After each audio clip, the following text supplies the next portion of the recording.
જાઉં છું પણ જ્યારે શુભ ઘડી મળે, શુભ ઘડી અને તક મળે ને એને તરત જ ને કરી લેજો, તરત જ સાધી લેજો સાહેબ. ફરીવાર મોકો મળશે કે નહીં મળે સાહેબ. એટલે કાલ કરશો આજ કર, મત કર અનवर देव, उम्र तेरी चली जाएगी और आखड़ पड़ी रहेगा विचार. जब तब अनवर मैं करना, मैं कर्म न चूक. उम्र तेरी चली जाएगी और आखड़ पड़ी रहेगी दूर. माटी भेगू माटी थशे, पाणी भेगू पाणी. जाવું છે નિર્વાણી, આ જાતની કરી લેજો.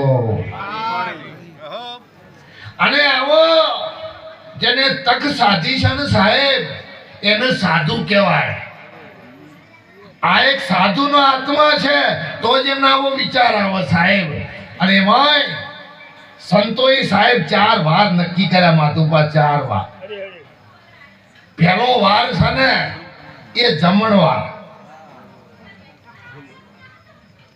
તમે હોટલમાં જઈને જમો ને સાહેબ, તમે એસિડિટી થાય, અપચો થાય, બેચેની થાય, બીપી હાઈ લો થાય, ડાયાબિટીસ વધે ઘટે.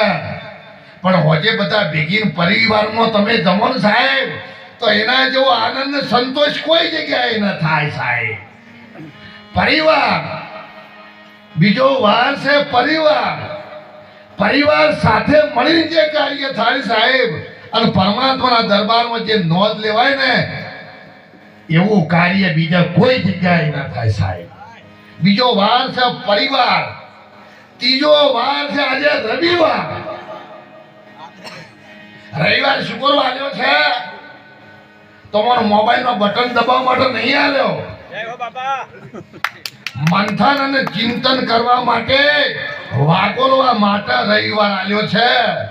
કે હવે બાકીના આ અઠવાડિયાના વાર વધ્યા ને એમાં કયું કામ કરવું ને શું કરવું ને શું ન કરવું સાહેબ, એ ચિંતન માટે, વિચાર માટે, મંથન માટે અને સંબંધોને તાજા રાખવા માટે, પરમાત્માના નજીક જવા માટે, સગા સંબંધીના નજીક જવા માટે, સંતોના નજીક જવા માટે, ધર્મના નજીક જવા માટે રવિવાર ગોઠવ્યો છે. નહીં કે તમારે ગમે તેમ સાહેબ ફેશનમાં અને વેશનમાં સમય વિતાવવા માટે.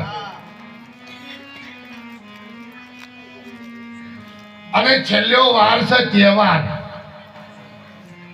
તમે અત્યારે મોહનથાળ ખો, બરફી ખો તો સાહેબ મીઠું લાગે, અને કદાળા ખો ને તો એનું એ જ ગળપણ હોય, એની એ જ મેઠાઈ હોય. પણ એ મેઠું ના લાગે સાહેબ, કોઈ મેઠાઈ જતી ના રહે, પણ એ તહેવારની ઉર્જા કામ કરે છે. એમ આ મનુષ્ય અવતારનો તહેવાર મળ્યો છે ને, તો પરમાત્માના નામની મીઠાઈ ખાઈ લેજો એમ કહું છું.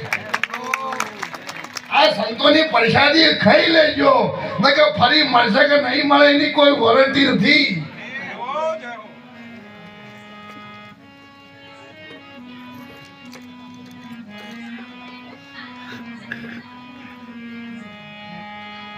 પરસેવા વગર જે ભેગો થાય એનો પૈસો કહેવાય. કપટ કરી, બીજાના પીઠ પાછળ ઘા કરી, દગો કરી, ભેળસેળ કરી સાહેબ, વિશ્વાસઘાત કરી, પોટ પાછળ ઘા કરી, છેતરી અને જે ભેગો કરીએ ને એનો પૈસો કહેવાય. એ પૈસા વગર ભેગો થયો એટલે. અને પુરુષાર્થથી ભેગો થાય ને એને લક્ષ્મી કહેવાય.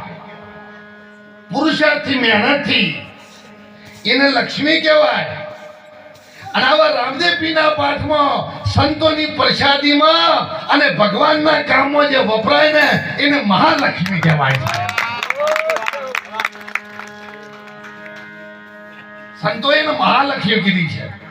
ધનવાદ છે ખરેખર અમારા ભગત રાજને કે ધન મળ્યું મોજ મોણું, કહું કરમની કહાની.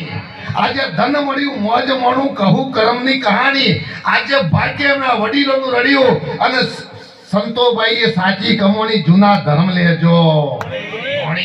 હાથ માળની હવેલી હોય પણ સોફા પર કૂતરો બેઠો હોય ને સાહેબ, એ આપણો ધર્મ નથી.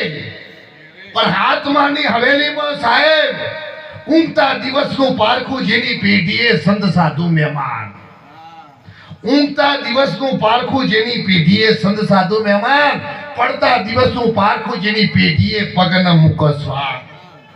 જે હવેલીમાં અતિથિ ન પગલા ન થાય, સાધુ સંતના પગલા ન થાય, જો મા બાપને સાહેબ સત્કાર ને સન્માન ના હોય, ખાસ સમજો મોટા મોટો કાટ લાગ્યો હોય તો હાર્યો કાટ છે સાહેબ. અત્યારે તમે જુઓ અમને ગઢ અને પાલનપુર કરીને બંગલો સાહેબ આખો તોણી બધ્યો. તો એ ભા જ્યારે ઉંમરવંત હોય ને તારે એના માટે એસી રૂમ ના હોય, એના માટે તો ઢોરો વાળું સાપરું હોય કે પછી ગમે તે બાર એકાદો રૂમ પંખા વાળો અને એ પંખો પાછો ઠેલાઈ ગયો આમ આમ ડોલતો નહીં એના ભાગમાં હોય. સાહેબ યાદ રાખજો, ભૂલો બીજું બધું પણ મા બાપને ભૂલશો નહીં. અગણિત છે ઉપકાર એને કદી તમે વિસરજો નહીં. લાખો કમાણા પણ જેને મા બાપ ના ઠાર્યા એ લાખ નહીં પણ લાખ છે એવું કદી તમે ભૂલશો નહીં સાહેબ. ભલે લાખો તમે કમાણા છે પણ જેના મા બાપના હૃદયમાં સાહેબ દુઃખ થશે ને તો તમારા આયેલા